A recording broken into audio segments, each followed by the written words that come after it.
Hi, everyone, and welcome to the Smell Podcast. I'm your host, Katie Boateng. This week, join me in listening to an interview with Sharika Bivens. She lives with acquired anosmia, with occasional bouts of being able to smell again.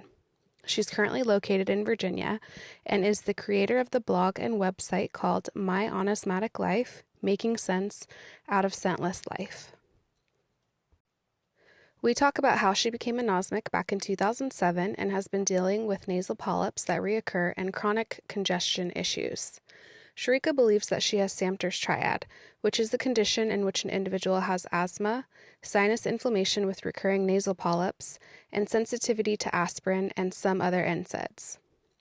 We also speak about her love of cooking, the importance of managing your mental health, and much more. Our interview was recorded in February 2021. Let's listen in.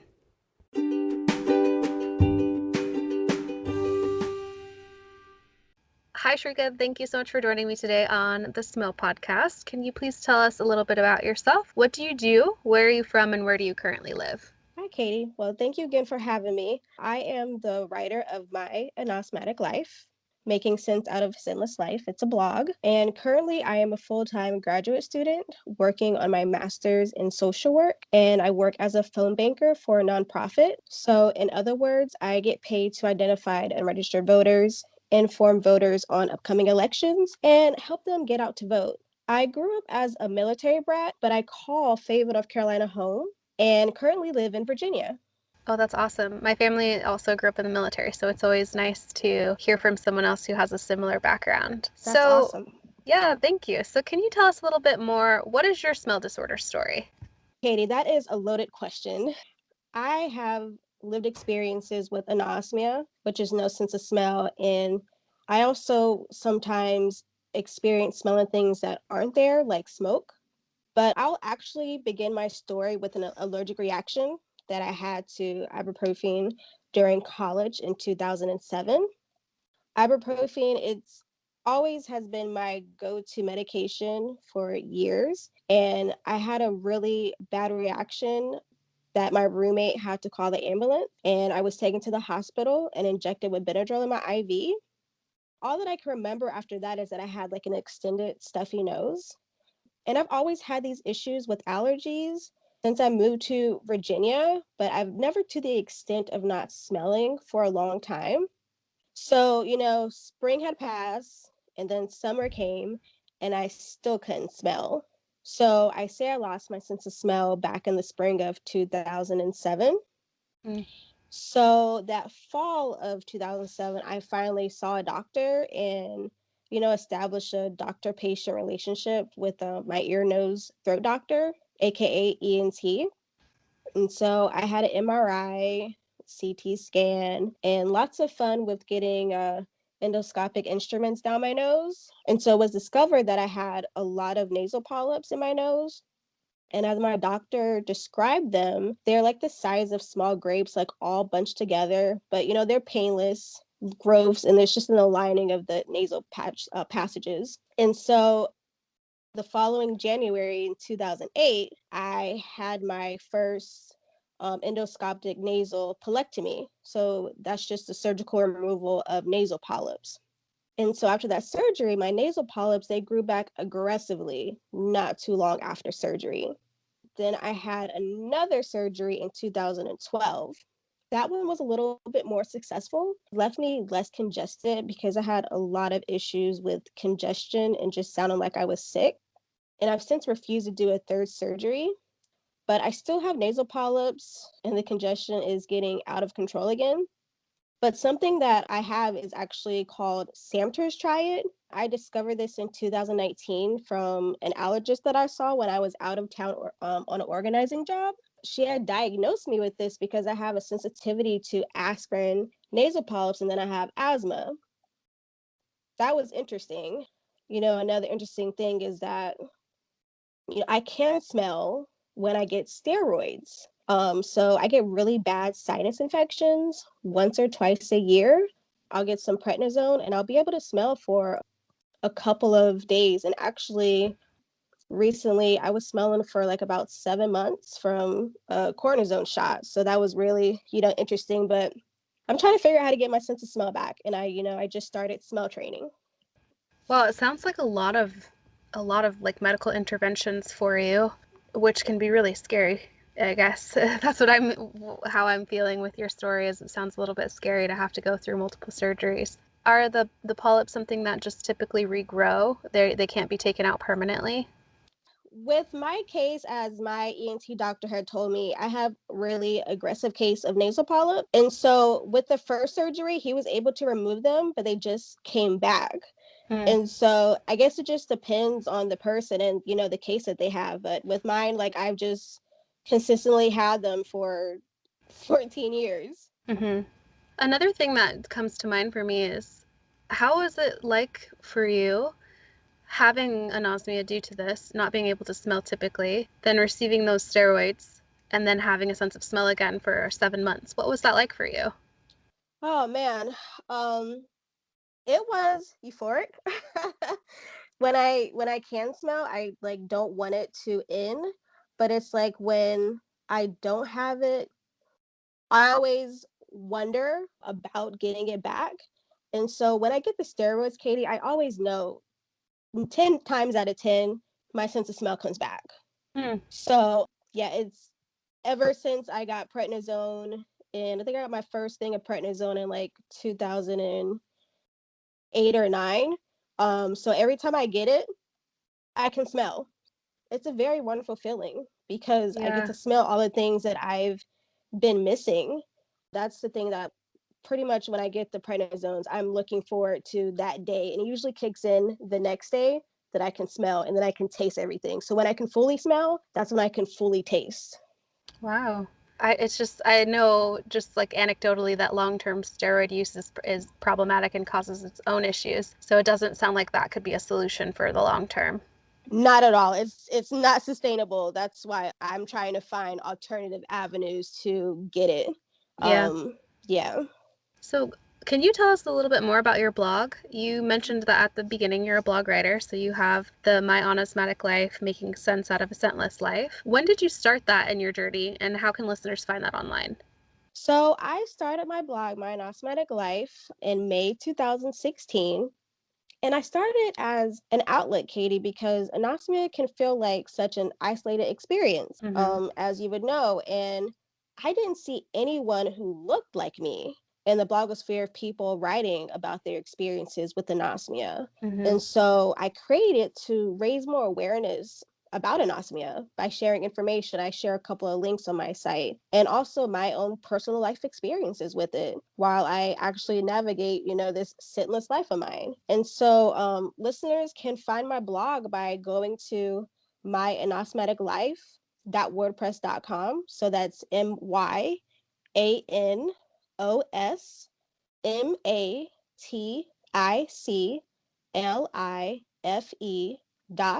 .wordpress.com.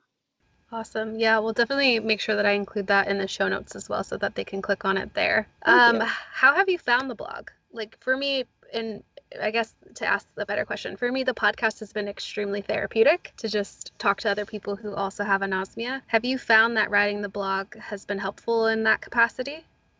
Oh, tremendously. It's really, really helpful to me because, I write about like how it all started with me. I've covered, mental health because anosmia can bring depression and anxiety, and I know firsthand what that's like. And then I get to, let people know, hey, we have an awareness day. That's important. So I feel like it's great for me because I know I'm doing something good and letting people know that there are people out there, like me. And then also helps people who have anosmia. They get to see someone and know that they aren't alone. And so I found that it's been a little bit educational for some. And, for me, it's just pretty much therapeutic. Like I just like being able to share how I'm feeling Mm-hmm. and what I'm doing to Yeah, try to get my sense of smell back. I totally relate to that. So kind of shifting gears a little bit, let's talk a little bit about your how do you think your smell disorder impacts your relationship with food and eating, if it does at all? Oh, anosmia tremendously impacts my relationship with food and eating. It got so depressing at some point that I'd actually gained over like 20 pounds. And, I can't barely taste anything. So that sucks to me. So I had a really bad habit of immediately putting seasonings on my food without even trying it. And it's a habit Mm, I still have.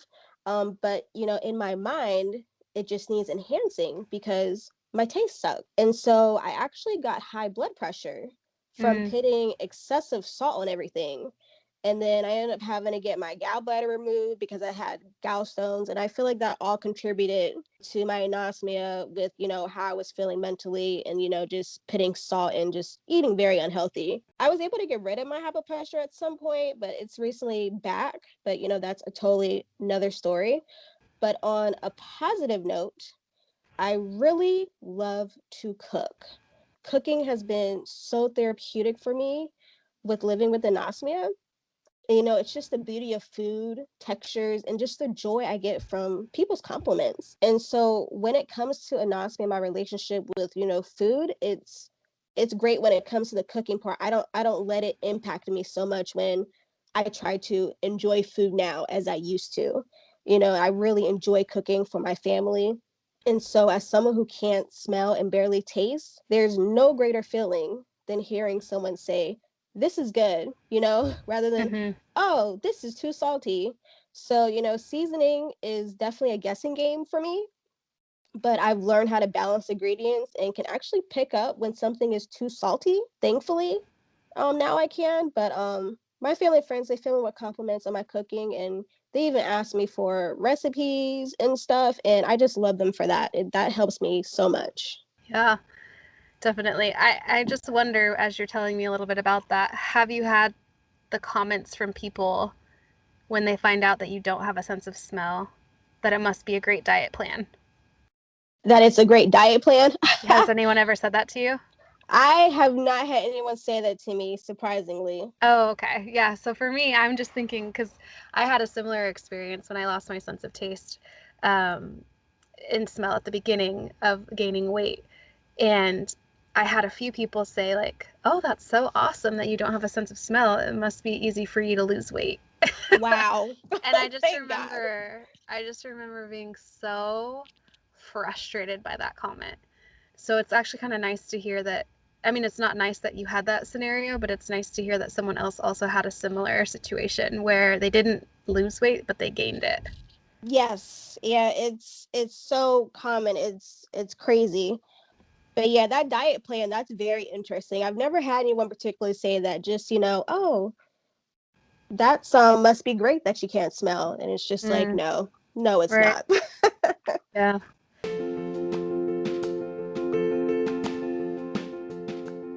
Hey, thanks for listening to the Smell Podcast on YouTube. Make sure that you connect with the podcast on social media. You can find me online at thesmellpodcast.com or on Twitter, Instagram, and Facebook at The Smell Podcast. Can't wait to see you there. So when smell comes up for you in your day-to-day life, do you take the time to explain to people that you can't smell? So, Katie, I used to take way too much time explaining to people that I can't smell. And majority of it is reminders when someone throws something like in my face to smell. Mm-hmm. And so now, I just say I can't smell. I I used to tell my story after I, say I can't smell, but now I'll tell my story if someone wants more information. I don't volunteer it like I used to. So, I've had people in the past question if I'm telling the truth, or they'll laugh when I said that. And, it's more annoying than anything. So if someone, asks me to smell, something, or ask me how something smells, there's only three words that come in my mouth now, and that's I can't smell. Or Mm-hmm. they'll just get a stare, if I really know them and I know that they're fully aware that I can smell. Right. Yeah, it's unfortunate. The questions of, do you mean you can't smell this? Yeah. You're like, no, I mean, I just can't smell at all. Right. And I think it takes some time for people to understand that. But it's like it's not a joke, and I'm not just telling you that just for my own health. It's a fact. Yeah, I think in some situations it's a scenario where they are not aware that that's a possibility. Mm-hmm. So I try to keep that in mind when people ask me, do you mean you can't smell X, Y, or Z? And take it as a moment of education of, no, I just mean in general. And yes, that's the thing. Exactly. Yeah. So my next question for you is one that I really enjoy asking everyone, and there's no right or wrong answer. I'm just interested in your thought processes behind it. Do you self-identify as having a disability due to your anosmia? Yes, I do feel that my smell disorder is an invisible disability because I'm without a sense. It affects my judgment and my mental health, as far as I mentioned earlier, with depression and anxiety. And so I depend on family members and friends, and sometimes even strangers, in stores when I need a designated nose. Mm-hmm. But to be clear, I'm not saying that because I have like I think it's an invisible disability, it's not saying that I'm disabled. There's a complete difference. I can work full time, I could work part time, I could just work period. I can go about my daily life. It's just with anosmia, it's an impairment Mm-hmm. and it can lead to mental health disorders for some. I absolutely agree. I'm a big advocate of therapy. In particular, for me, when I first became anosmic, I had a lot of problems with that, with anxiety and depression, because it's scary, and Mhm. you don't understand what's happening and you feel like you're completely alone. So Mhm. now, I guess further along in my journey now, I'm more comfortable talking about seeking out like mental health treatment, therapy, medications if needed, because it's really debilitating. It can be. And there's Yes. nothing wrong with needing help. Not at all. I am a strong proponent of therapy. If you need it, definitely get it. Mm-hmm. Um, and it's so helpful when it comes to anosmia because me and you, we both acquired it. Mm-hmm. And so when you lose something, you're mourning a loss. And Exactly. so, The grieving process. yes, it really takes a grieving process and it can take a long time with anosmia. I mean, you still deal with it on a daily basis because every day you're missing out on a sense of smell. Mm-hmm.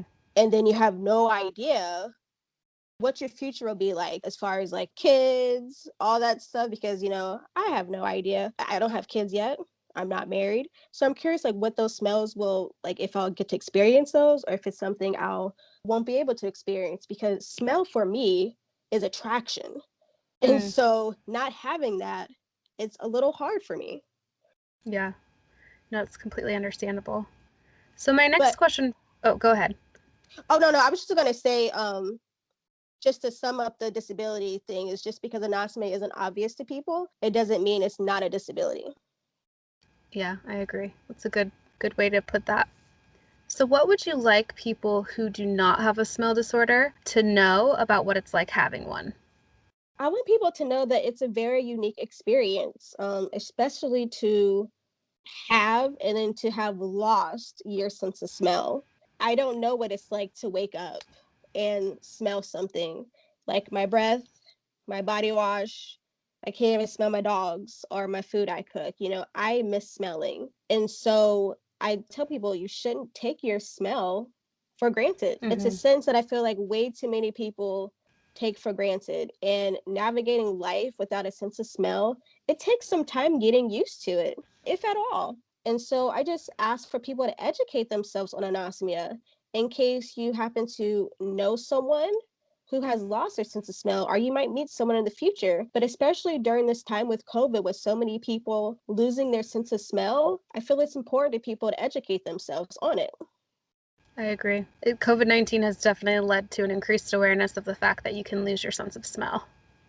Yes, And there are a lot of new people who are experiencing it. So, yes, definitely be aware that it can be a really scary thing for people. very much so. So, this next question is one that I am interested in, and I've recently started asking podcast guests. Do you think that anosmia impacts your memory formation or recall in any way, especially compared to when you used to have a sense of smell? So, for me, maybe to give some context to this question, I feel like my memory is worse now than it used to be. And I think that that has to do with the fact that I don't smell. What are your thoughts on that? With memory and all, I have a exceptional memory. I remember everything, Katie. But when it comes to memories with taste and smell, not so much. Like since it's been so long, I forget what some stuff smells like. Mm-hmm. Um, but when I am at beaches or at a pool, I think about water because I love water. So I think Mm-hmm. about the smell of it. So when I'm at the beach, I think about the taste of salt water. And then when I'm in the pool, I think about the smell of chlorine. So Mm-hmm. I have a recollection of, what that smells like. And then I love perfumes. I can't remember which ones smell really good, but as far as what they exactly smell like, I cannot tell you. Mm. Um, and then when it comes to food, I know what like used to taste good or what not. And the funny thing is I used to be a really picky eater and I started eating new foods when I got anosmia. And one of my brothers actually told me I wouldn't eat half of the things I eat if I could really taste. And he's actually right because when I am on my little round of steroids and I go binge eating, some stuff just does not taste good. Mm. But I go back eating it when, it goes when my sense of smell and taste goes back away. But yeah, like when it comes to that memory formation, it's very interesting. Like it's hard to remember some of the stuff. And it's funny with me because I go back and forth. Like if I have the steroids, then I can all the memories come back with the smell. I'm like, oh, this is what it smelled like. Then the Mm-hmm. memories come back. But when it's, I'm not able to smell, I just wonder. Yeah. Thank you. Do you have anything else that you'd like to share with listeners? Yeah, I mean, I just want people to have more empathy. Honestly, the thing about anosmia, it's an experience that so many aren't familiar with. And I just want people to empathize more with us who have anosmia because it's a very isolating experience and it can feel so lonely. And it's just having some form of understanding and then, helping us out and providing support really, really helps us. But my main thing is that empathy because our world lacks a lot of it. I agree. That's a nice thing to share. So lastly, Sharika, how can listeners find you online and on social media? So, you can actually find me on Facebook. I have a page for my blog. So it's at my anosmatic life. So the at sign MYANOSMATICLIFE.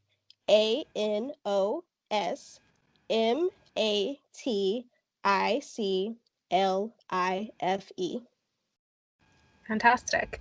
So I'll make sure to include that in addition to your actual blog website as well in the show notes so people can connect with you there. But thank you so much for coming on and speaking with me a little bit more about your story. I always love sharing listener stories so that everyone knows that we're not alone. So thank you. Thank you so much, Katie, for allowing me to be on this platform. This is really important. I really appreciate you for sharing it with me. Thank you.